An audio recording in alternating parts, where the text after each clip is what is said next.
Well, good afternoon and good evening, depending on which part of the USA you're in. And it's wonderful Wednesday morning if you're in the Pacific Rim.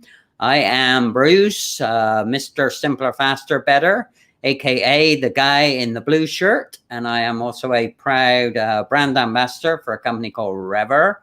If you'd like to learn more about Rever, you can go to reverscore.com. Or you can just hit me up in a message after this. And I am so blessed and honored to introduce Mr. JJ Birden. How are you, sir, all the way from Arizona? I'm doing good, Bruce. It's good to be here. It's nice to make this connection and looking forward to sharing with the audience. Yeah, absolutely. And we were kind of kidding around. You got the memo about the blue shirt, which is so respectful of you. I appreciate that.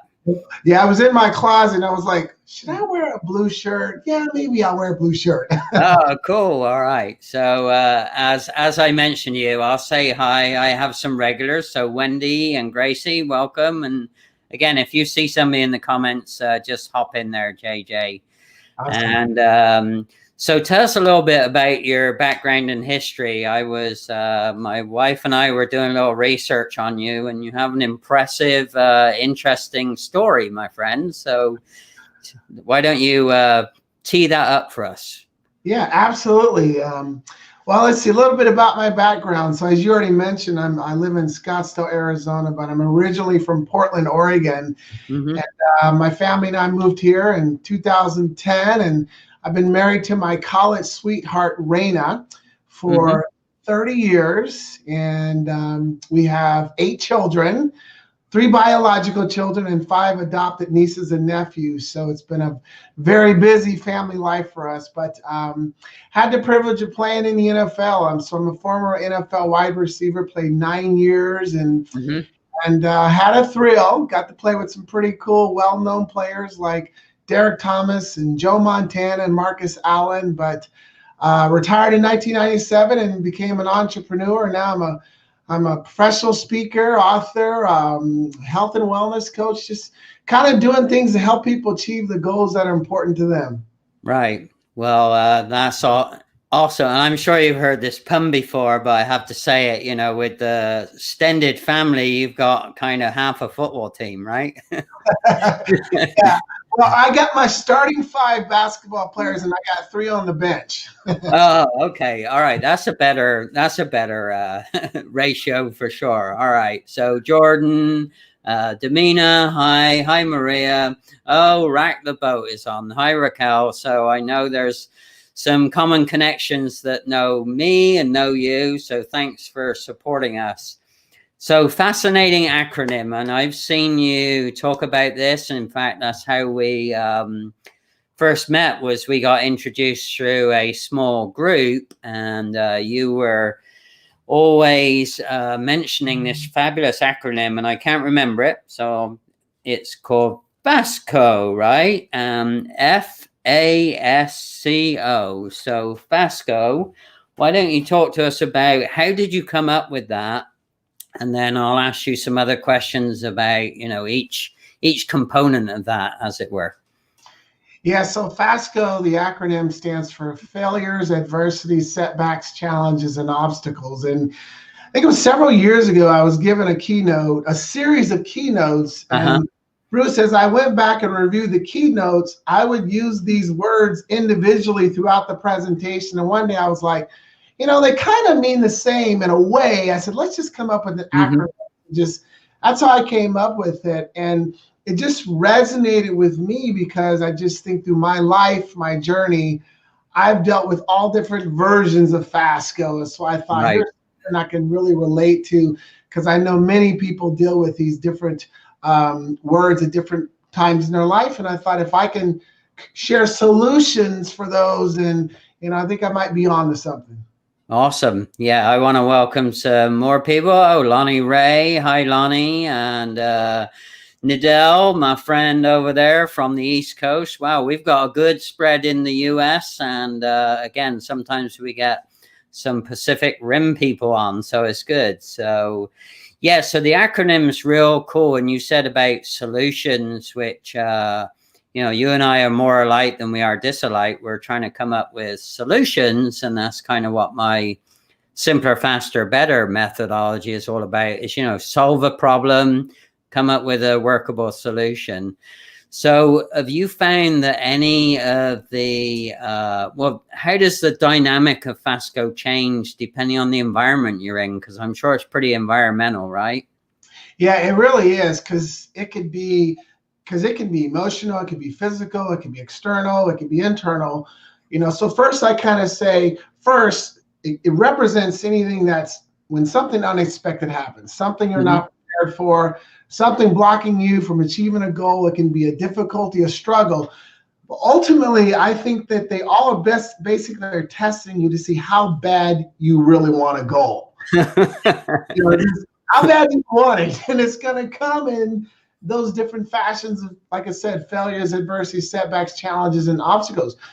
They're the same, but they're actually kind of different, and when you really kind of analyze them, they're a little different, and it's just understanding the differences and then understanding how to conquer them ultimately. Right. Yeah. So words are an amazing thing, right? It's all about interpretation. So, and I like the fact that you said, well, how bad is it going to be? But as solutions people, we got to kind of look upward and say, well, how good can we make the solution, right? To minimize every aspect of, the failure, the adversity, setbacks, challenges, and obstacles. That's the F.A.S.C.O.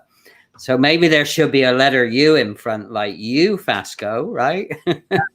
And I Fasco in different ways, right?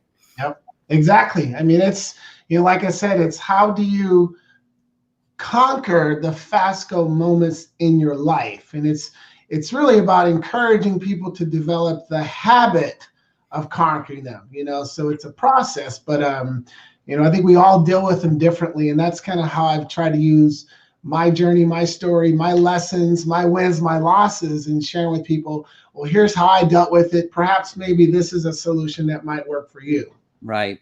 So amongst the 5 letters, do you find that people use them kind of equally, 20% apiece, or do you find that some of the words and as a result, some of the solutions that you need to help people with, do they tend to land more on one of the features of your acronym?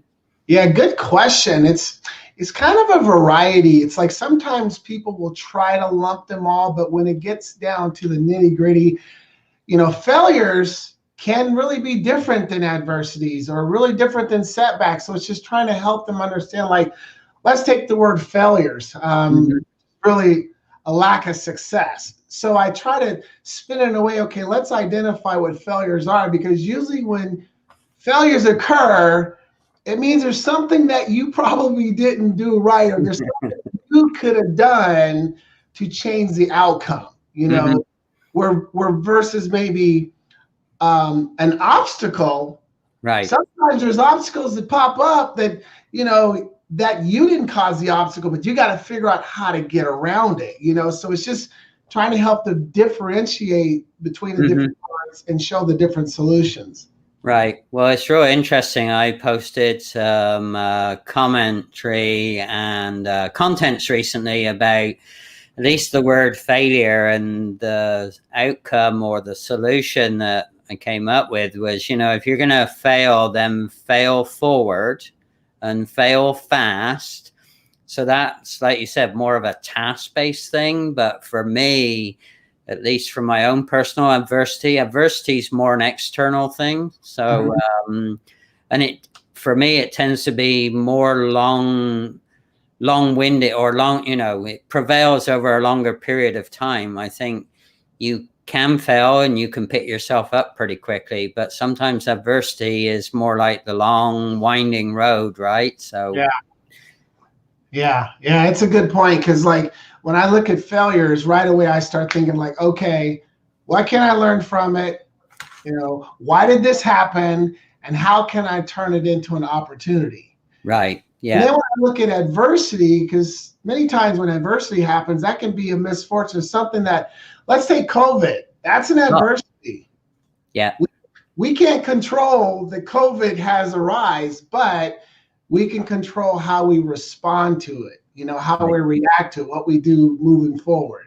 Right. So maybe failure is more a task-based solution, and then maybe the adversity is more along the lines of, a bigger external thing. You have to kind of change your attitude and change your approach, right? So a lot more. And I think, well, I don't know about other people, but for me, COVID has taught me to really step up my game in tenacity, being tenacious, you can't give up too short term with in the position that we've been put in. So you got to keep chipping away at it, right?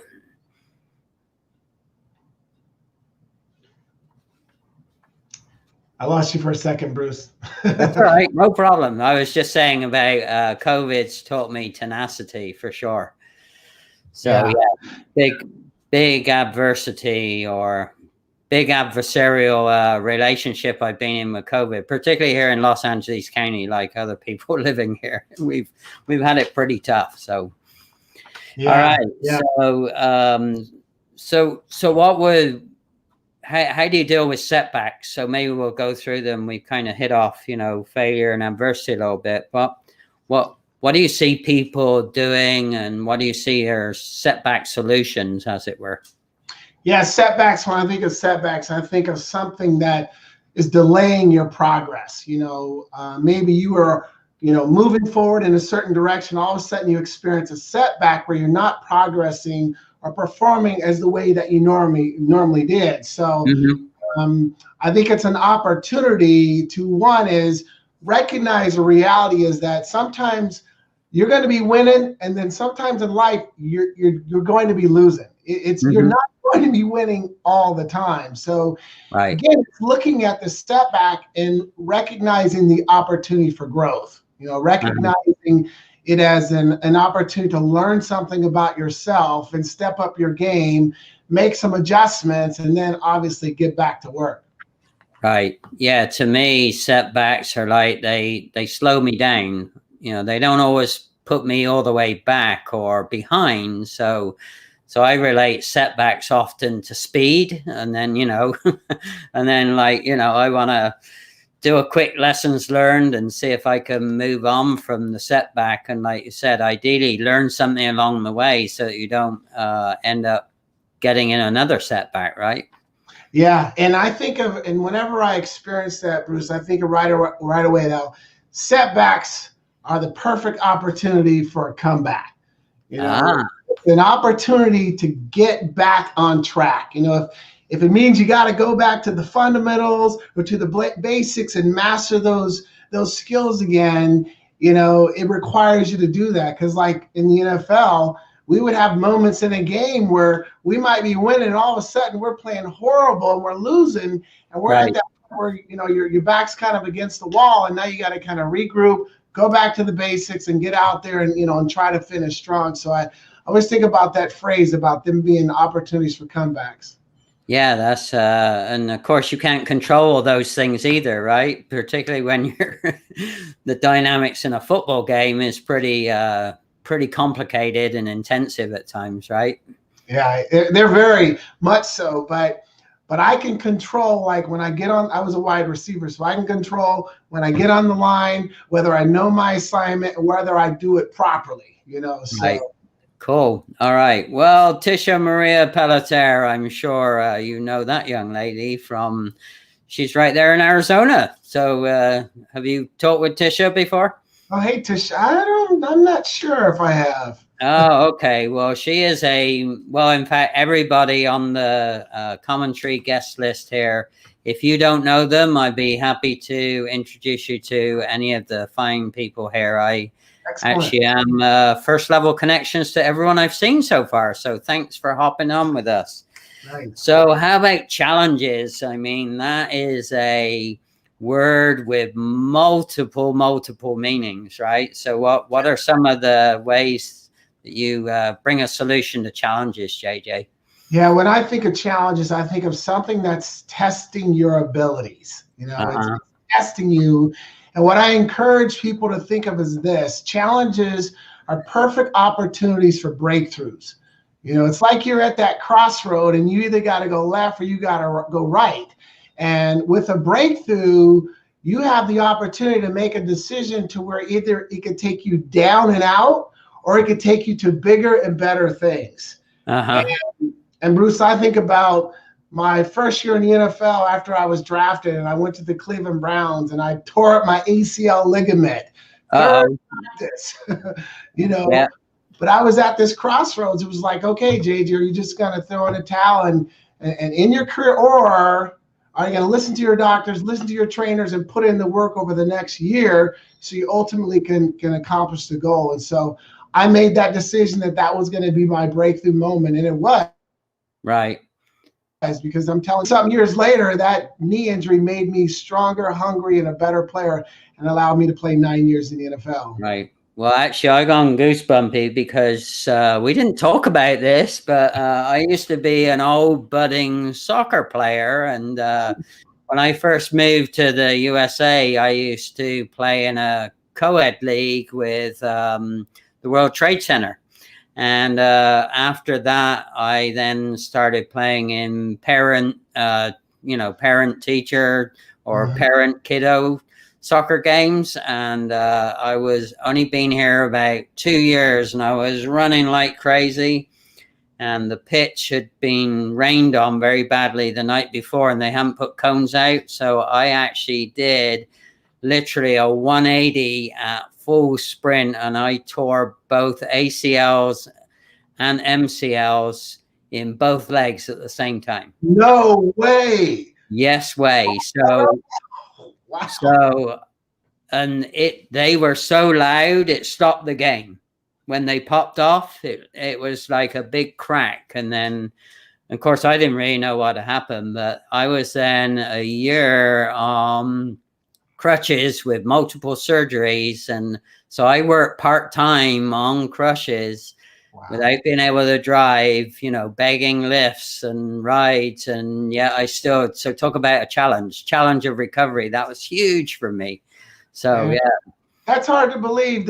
Many years I've played football and guys tearing up ACL, I've never heard of anyone simultaneously tearing up both of them. Wow. Well, I know. Well, I did a 180. So I was like Bambi, the cartoon with Bambi on the ice. That was me. I went straight into the water. Yep. It was not pretty. It hurt like hell as well, of course. I can imagine. Yeah. Well, cool. All right. So, talk about obstacle. One of my obstacles was, how the heck do I get around? I was on crutches and couldn't put any weight on either leg properly. So what are some of the obstacles you've helped people with, JJ? Oh yeah, definitely. When there's something blocking you, or there's something in the way, what I try to help people understand is, you've got to figure out how to maneuver around it. You got to figure out how to run through it or run over it. And I think that really comes to establishing some kind of plan, some kind of strategy that you can implement in place that's going to put you in a position to be able to conquer that obstacle. But it's helping people understand that you have to take the time to do that. And you may not be able to do it on your own. This is when you can have a mentor, have an accountability partner, someone that can be a second year, or someone else to help you put together a strategy that ultimately is going to allow you to put yourself in a position to conquer. But at the end of the day, as you know, Bruce, you still got to do the work. And from have 2 ACLs, there's a lot of work that comes into recovery.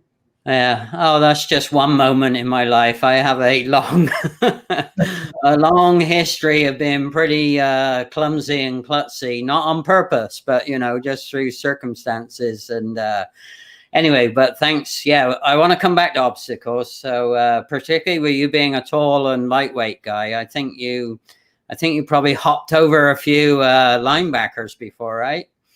Yeah, I hopped over a few of them. I think the biggest obstacle I had to always deal with, Bruce, was the fact that I was 5'10", 157 pounds, and I wasn't a prototypical wide receiver. So that first obstacle was helping people understand, or the NFL understand, that I could play at that level in spite of my size, Right. So it was one of those moments where they saw you as an underdog.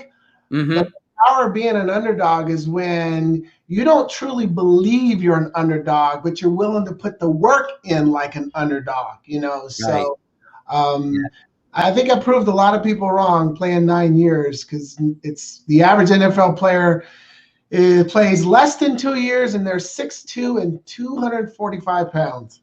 Yeah, I saw that on one of your stats. And actually, if people are watching, if you want to see some really good footage of JJ, he's pretty fast. So that I think that made up for one of the obstacles, right? JJ, you're pretty quick and you were pretty nimble at being able to change direction pretty quick. And to me, that's another great, life lesson, being able to change direction real quick. And hi, Elise and Kenneth. They're also some great first level connections on here. So if you're not connected to these wonderful people, JJ, I will be more than happy to introduce you to any of them and all of them. So Yes.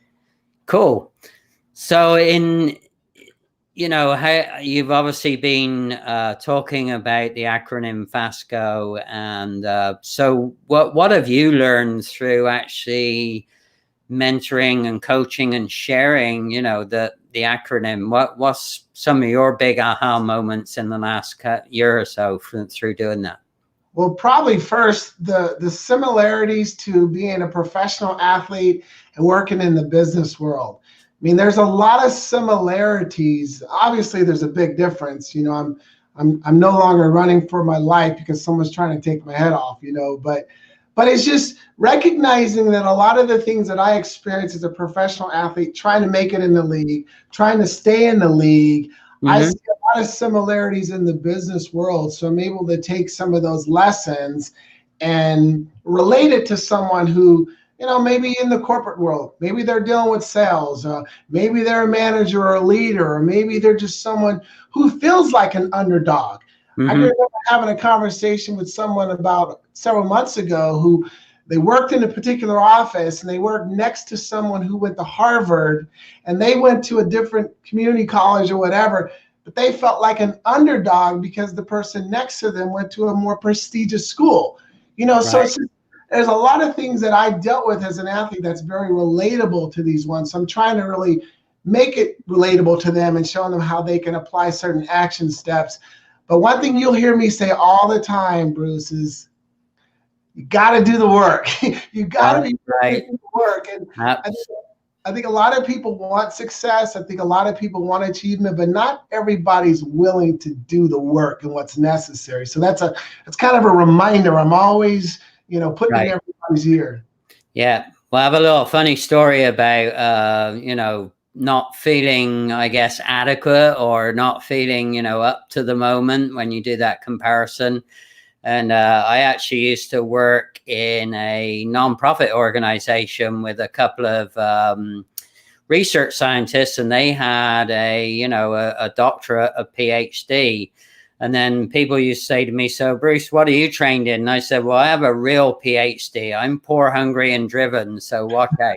So used to always get people like, "What do you mean you're poor?" And it's like, well, that's my PhD. I have the experience. So I've been working on and off since the age of 11 years old. And so I've got a lot more experience than even a lot of people in my age group. And that makes up for a huge amount of learning, right? Yeah. So yeah, people shouldn't feel inadequate, because they can always figure it out if they do the work. Yeah. And also too, like we mentioned earlier, I think about professional athletes, the greatest athletes who's ever played their sports. What do they have in common? They all have coaches. They all have mentors. So it's encouraging to never be afraid to ask for help. You can always learn something from someone else, especially someone who's setting the right example or setting the pace, so to speak. Yeah. Well, unfortunately, there are some, and it still exists today, there are some business cultures that, if you ask for help, it's seen as a touch of weakness, or touch of inadequacy, right? So yeah, and I was brought up in a very traditional non-US company, and I did lots of different things, and that was always seen as, oh, well, if you ask for help, he's not good enough, he's not up to snuff, he's not up to grade, whatever. But in today's world, reaching out to somebody experienced for that mentorship, for that guidance is so important. And like you said, the best athletes use the best coaches, right? And there's a good reason for that, right? There is. I remember, I was on 4 different NFL teams, and early in my career, whenever I was on a team like Cleveland or Kansas City, I was always looking for the veteran wide receiver. What wide receiver has been here the longest? And I would just latch onto them and just pick their brain, because they had already experienced, multiple seasons. They had seen all the different defenses, and I just knew I could learn something from them. And so then when I became the veteran player, then I paid it forward and I helped the younger receivers as well. Yeah, that's so important. So I'll do a little self-plug. I try and pay it forward. I've done 4 decades of process improvement. So I've been there, done that, seen a lot of things go very well, and I've seen a lot of things go not so well. And sometimes you can cut through all of that noise when you can mentor and coach somebody and say, hey, kind of sort of seen this before, so watch out for this or watch out for that, or kind of don't do that if it's something, pretty dramatic that they're about to do. So you can save them a lot of process steps, time, and money, So yeah, definitely cuts down on the learning curve for them. Yeah, it does. Well, and also it improves the quality of the solution ultimately, right? Mm-hmm. So I'm sure when you were having a soda or Gatorade or whatever it was with that experienced wide receiver, you were always looking for the, hey, what are the things I really should focus on, and what are the things I shouldn't focus on, right? Yeah, absolutely. And we always had an advantage, because you'd be on the practice field, and then after practice you would watch the practice film, so you could critique. Yeah. You got a veteran sitting next to you saying, hey, see how you did that? Let's change that. So they could teach you right there in the classrooms, and it certainly made us better. Right. Well, on a totally different level, I've recently been back and looked at some of my early lives and whatever. Oh my goodness. Like talk about, don't do that again, Bruce. I have to self-coach myself. So, and then, when I go back to my first ever videos, it's like, oh, really? Like, so the live empire is a great way to be able to look back, and any recording. So that's what they say. A lot of mentors and coaches say, hey, record yourself, as embarrassing and as awkward as that might be, but record yourself and do some analytical stuff around what you're doing, right? Yeah, I do that as a speaker. I often record myself, and and I feel like I'm in my NFL classroom. I'm critiquing myself. I'm taking notes, and I'm like, why did I do this? Why did that?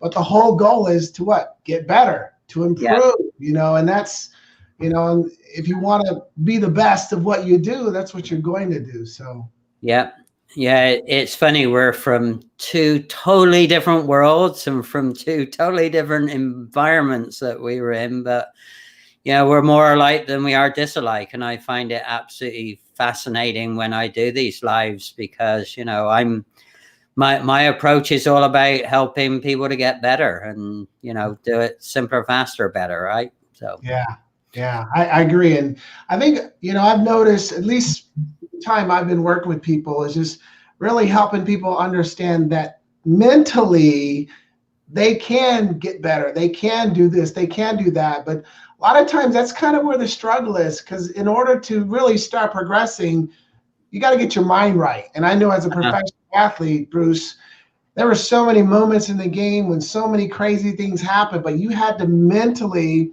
be able to get your mind right, stay focused, and be able to do the next play.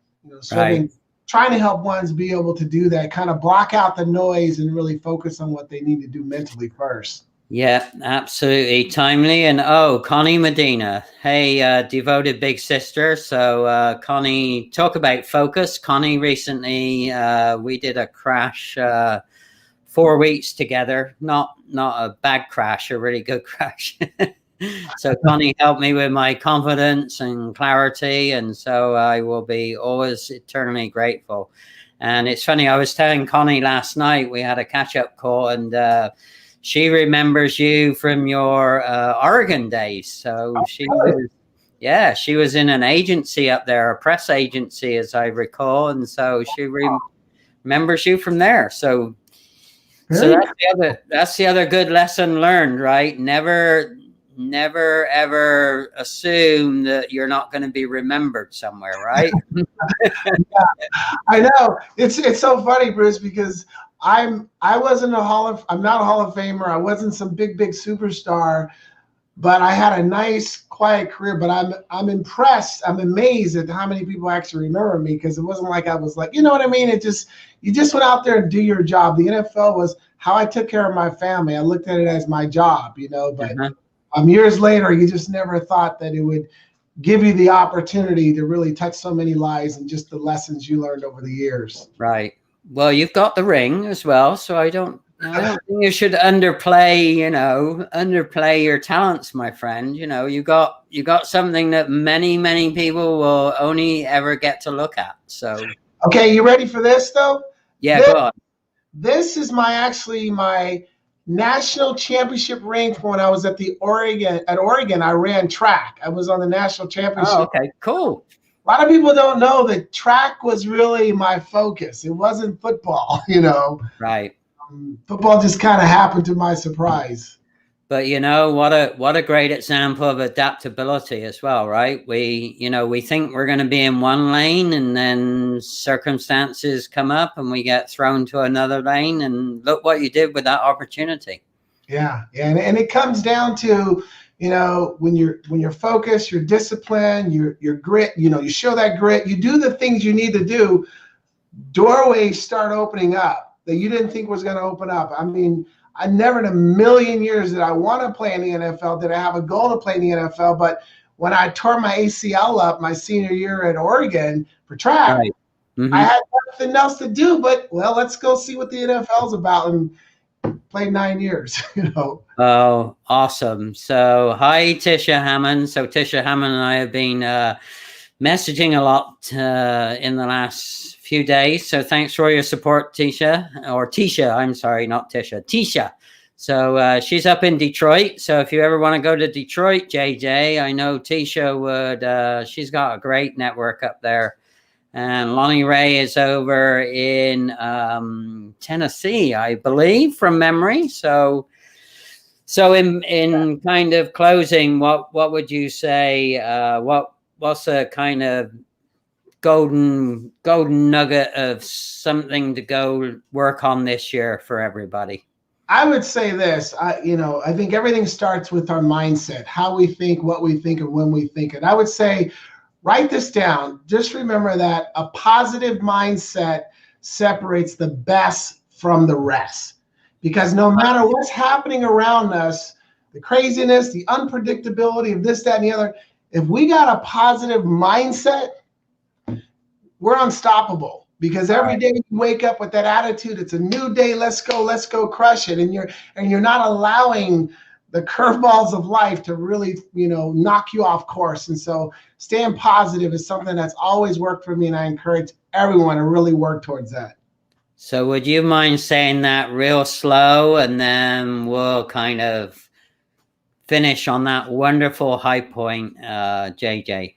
Absolutely. So my encouragement to everybody is this. Remember that a positive mindset separates the best from the rest. The best from the rest with positive mindset. What a great, terrific Tuesday evening. Thank you, JJ. And if you're watching this in the Pacific Rim, wonderful Wednesday morning to you. If you're watching this as a replay, you can still add your comments. And between myself and JJ, we'll go back. And if we missed any burning questions, we will also go back and answer those. So thank you, my friends, so much. It was an honor and a pleasure to learn and do some prospering and growing with you live here on camera, right? Yeah. Thank you too, Bruce. Thank you for the opportunity, and keep up the good work. All right, man. All the best. So if you could hang for a minute, that would be great. Bye.